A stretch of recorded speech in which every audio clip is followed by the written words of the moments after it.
Cars are pricey boys in Singapore. COE, taxes, petrol, ERPs, all of them costs really do add up and are just straight up killer. Like for most people, cars are getting just prohibitively expensive and increasingly impractical, especially with all the roads filling up. So what happens if you occasionally need a car but are too broke to afford one permanently?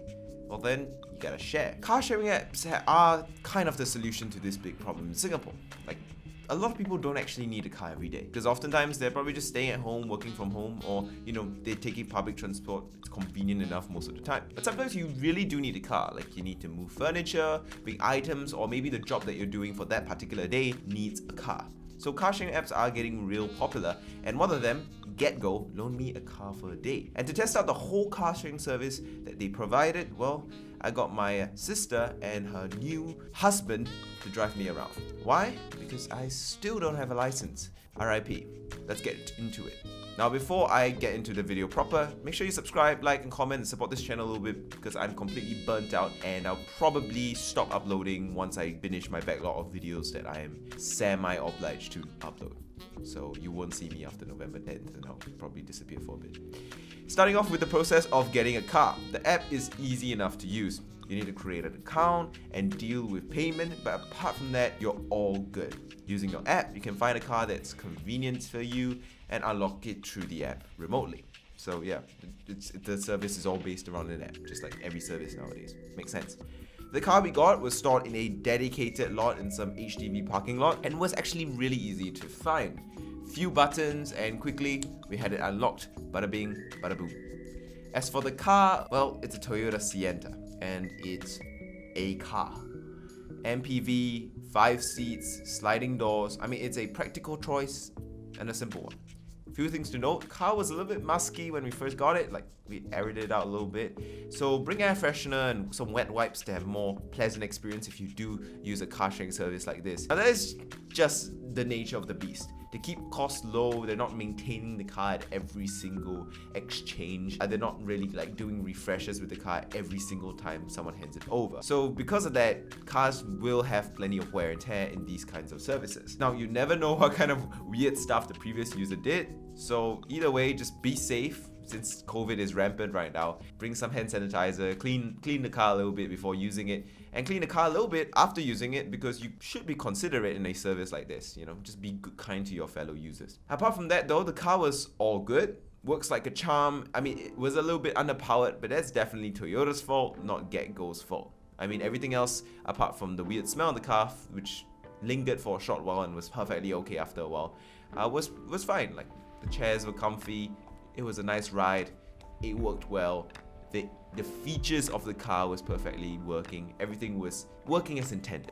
And so, we headed out for the day. Honestly, not too much happened. Main thing to test this car out, apart from driving around all day, which was a pleasant experience, we went to IKEA. And I think that was really the best challenge for this Sienna. As I alluded to earlier, the guy driving was my brother-in-law, and because they were newlyweds, they had to get a bunch of new stuff for their new place that they were staying at. And IKEA is the perfect place to get plenty of those kind of things. Now, if you want to watch the review of a ergonomic chair, which is currently at her house, stay tuned. But either way, this will be a good test for moving stuff around, at least in the context of the Toyota Sienna. So I decided, to give it a big challenge, and also because I needed tabletop, I got this long ass piece of wood, which I later learned was actually a cupboard door and not actually a tabletop, but still it works as a tabletop and it's over there right now off cam. And somehow we managed to stick it into the car. Now, with a little bit of difficulty, we did finally get it in there. And it wasn't that bad of a challenge. It was a practical, nice Toyota Sienna, so it was bound to be able to fit it. Also, I set the white balance off for this part of the shoot, this part of the day, and the white balance was a bit miscalibrated to say the least. So this part really looks like I shot a Wong Kar-wai inspired Hong Kong film of putting a piece of wood in the back of my car. Now, all that driving is going to run down the petrol in a car like this. I mean, in any car. So when it comes to that, well, how does it work? Do you have to pay for petrol?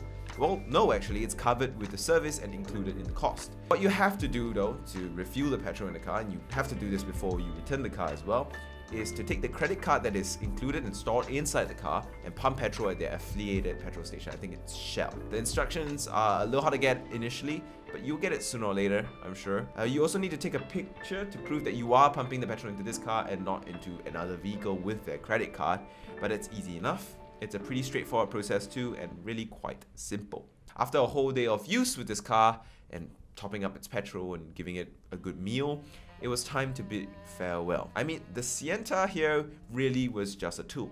It's a soulless machine of Japanese ruthless efficiency and coldness, something that we never really had a real emotional connection to, but hey, the Sienta served us very well. Many cars have souls. This one, well, does not. But that's nothing wrong with that. The Sienta was just meant to be practical, and it served its purpose pretty well the whole day. Now, returning the car wise, it's as easy as another few clicks in the app, and voila, we were done. As easy as unlocking the car, which was really nice and easy to deal with.